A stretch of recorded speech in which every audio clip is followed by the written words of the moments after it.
This next game is a classic, rather poetic example of a stronger player turning a weaker opponent's over-exuberant aggression against itself. The virtuoso is Paul Morphy, one of the greatest American chess talents ever to live. Morphy was born in New Orleans in 1837, and by the age of 22 he was proclaimed by many to be the strongest chess player in the world. In this game he was a teenager taking on a less skilled but highly excitable opponent. Watch how he sends a Roman queen back where she started. Morphy has the black pieces: e4, e5, knight f3, knight c6. Here Meek played d4, the Scotch, e takes d4, bishop c4,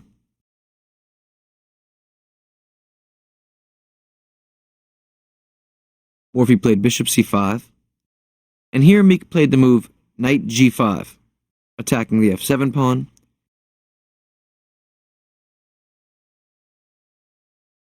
Morphy defended with knight h6, and knight takes f7.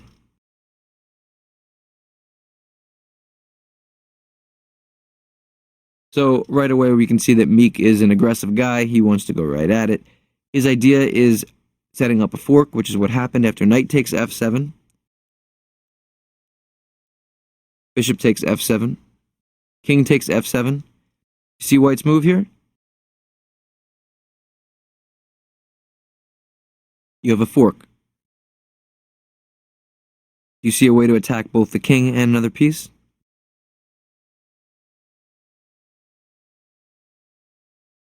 Meek played queen h5 check, good.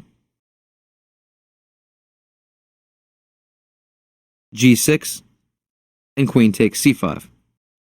So here the material is even. Morphy, remember, took a pawn early in the game.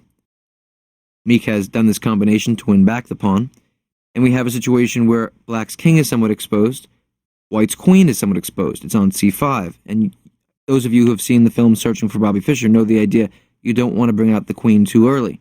Now, in some rare cases, it's okay. In this situation, the queen is going to become the pivotal weakness that Morphy takes advantage of. So in this kind of situation, what you want to do is think about two ideas. One is you want to develop your pieces quickly. You want to develop while kicking this white queen around. And also the queen is going to look to be checking. So you want to look for ways of kicking the queen, increasing your development, and responding to checks with other developmental moves. Also, you want to think about king safety. An idea in this kind of situation is to think about artificially castling. So if castling is this, artificially castling in this kind of position would be to play a move like rook f8 or rook to e8, followed by, if possible, your king coming back to g8. That way your king is relatively safe, and you've castled artificially. Putting those ideas together, the move Morphy played was kicking the queen, preparing development, d6. Here, Meek played queen b5. If he had played queen c4 check or queen d5 check, Morphy's move would be very straightforward. Defend the check, kick the queen again with bishop to e6, and Black continues to play good chess. After queen b5, Morphy continued his development. Remember the idea I told you about? If he moves this rook, his king will be able to castle artificially if necessary. Also, White's king is still in the middle of the board. That pawn on e4 is hanging. Put those ideas together. Black to move. What do you do?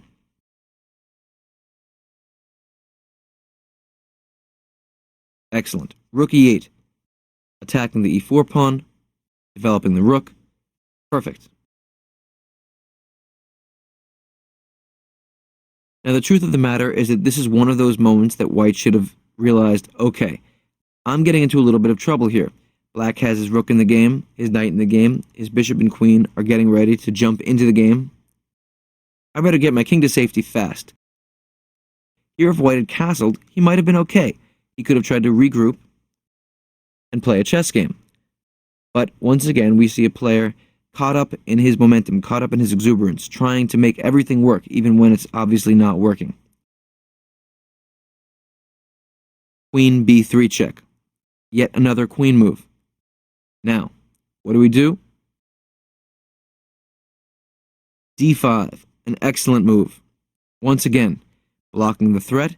If queen takes d5, notice of course that after queen takes d5, white can't recapture because that pawn is pinned to the king. So now we've stopped the check. We're on that e4 pawn again. Black can play rook takes e4, next move. Here, once again, white should have realized, I'm getting into big trouble here. Get my king to safety, cut my losses, try to defend. He should have castled. Bring his bishop and knight into the game, maybe he can survive. But no. Meek played f3, trying to hold everything together. And now Morphy went after him. Notice, we want to play the move d takes e4. We can't play that move because of a very simple reason. The white queen on b3 is pinning the pawn on d5. So the question next logically is, how do we get rid of that queen? No problem.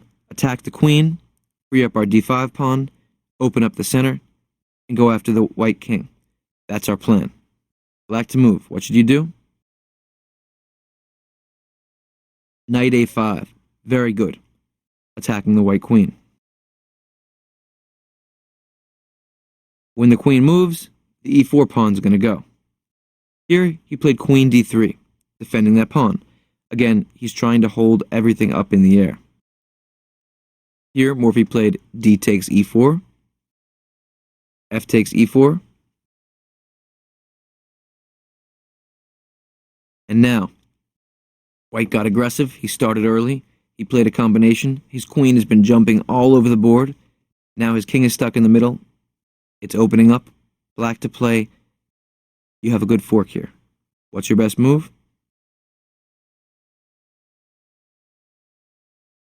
Queen h4 check. Excellent. Now if the king moves, the e4 pawn goes.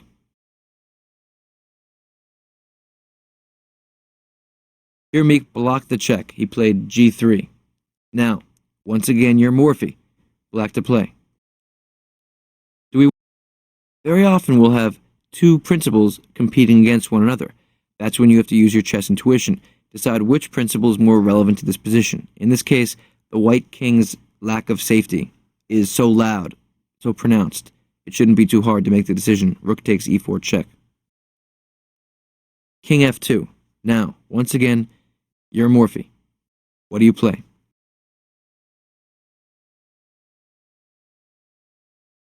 Well, think about it. Your queen is attacked on h4. Your rook is also attacked on e4. So you need to move the queen to a square, which also defends the rook on e4. The only other alternative would be queen f6, but then white can block the check with queen f3 and offer a queen trade, which we don't want to do because we have this big attack. So what Morphy played was queen e7. Defending the rook, getting the queen out of attack, preparing ultimately an infiltration along the light squares. For example, a move like bishop g4 followed by rook e2 check.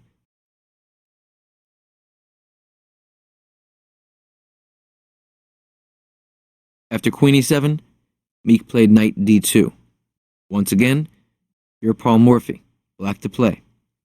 Use the principles. What do you do? Well, one principle, what has white just left behind? Well, white's bishop was guarding the e3 square. He attacked our rook. Knight d2 attacks the rook on e4, but he blocked his bishop's defense of the e3 square, which we can enter now. That's one factor. Another factor is removing the defender. We want to play rook e2 check, entering into the position, making the queen and rook harmonize beautifully, helping this light square invasion we have planned. Put those two ideas together. Use the e3 square to kick the white queen away from defending the e2 square. If you think in that principled manner, the first move is obvious. Rook e3. Now white has to move the queen somewhere while defending the e2 square. He plays a move like queen takes d4.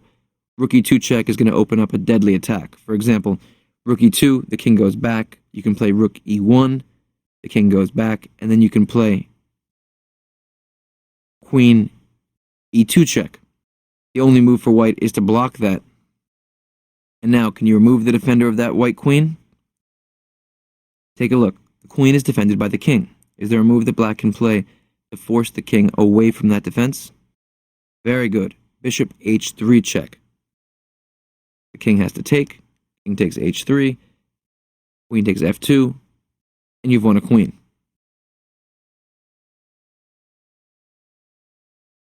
So here Meek made a move that gets out of the attack of the rook and defends the e2 square, which is absolutely necessary. He plays queen b5. Now continue your attack in a principled manner. We want that e2 square. Can you kick the white queen away again? c6, a simple move. a6 or bishop d7 would have done a similar thing. No problem. Morphy played c6.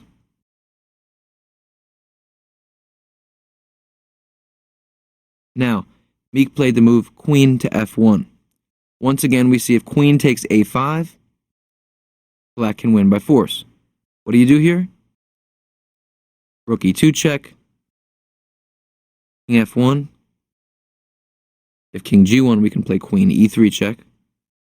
And after king f1, bring another piece into the game. Bishop to h3 check. King g1. And now mate in 1. Queen e3, checkmate. Good job.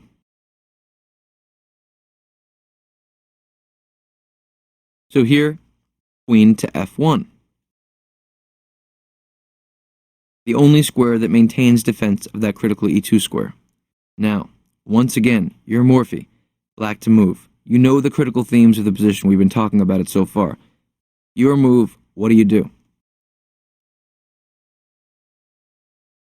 Very good. Morphy played the fabulous move, bishop to h3. You see the idea? If queen takes h3, what do you play now? Absolutely. Rook e2 check. King g1. Now what? Right. Queen e3 check. And after king f1, do you see mate in 1 here? Excellent. Queen f2 checkmate. After rook e2 check, the other option would be to play king f3. Now, put yourself once again in Morphy's shoes. Remember what I've told you before, the key to winning this kind of position is to chase the king up the board. Black to play. You see mate? Here you can jump the queen in, queen e3 check, king g4. Now what?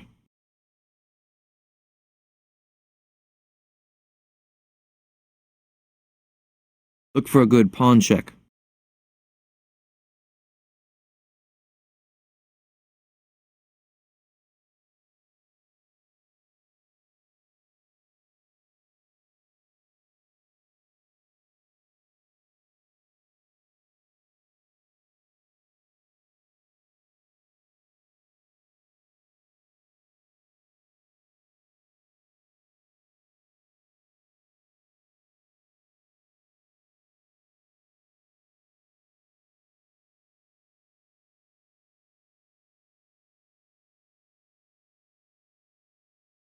No, that's not the best move.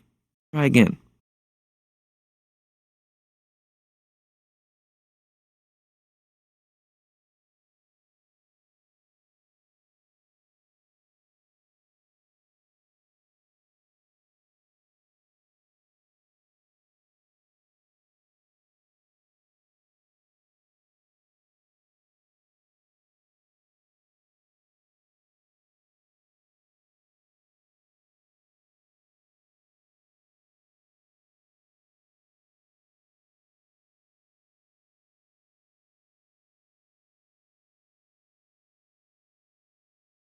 No, that's not the best move. Try again.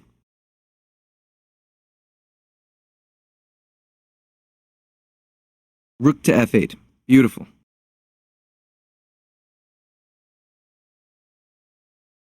Here Morphy played A very strong move, bringing his remaining piece into the attack. What's the one piece that hasn't functioned yet? This rook here. What do you do?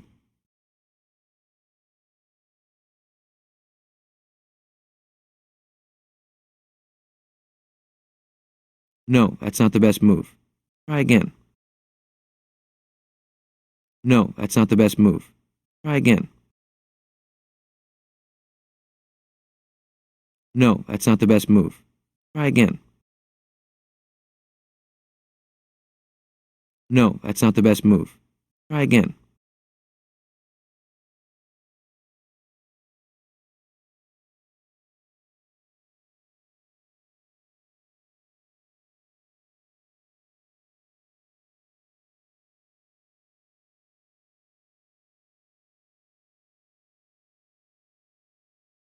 No, that's not the best move.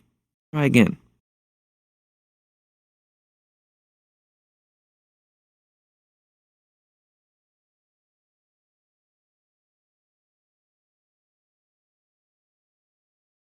No, that's not the best move. Try again.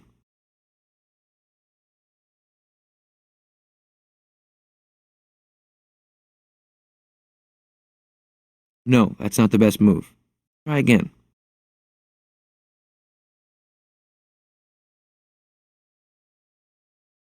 No, that's not the best move. Try again. No, that's not the best move. Try again. No, that's not the best move. Try again.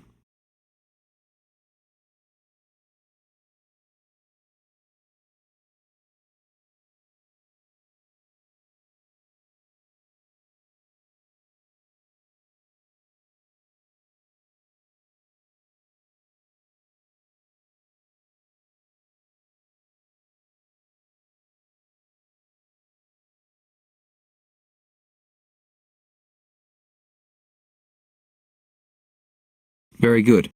Well, here Morphy ended with an artistic flair. Black to move. What would you play?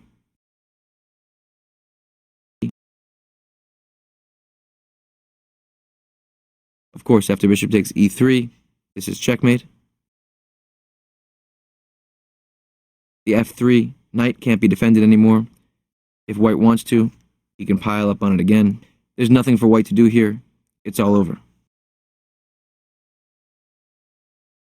So white began this game with a bang, playing for a combination, ripping his queen into the battle. But Morphy calmly refuted his opponent's attacking ideas while building his counterattack and kicking the queen all over the board. Eventually, after moving 8 times, the poor white queen is forced back to her starting square, the perfect example of unsound aggression being turned back upon itself.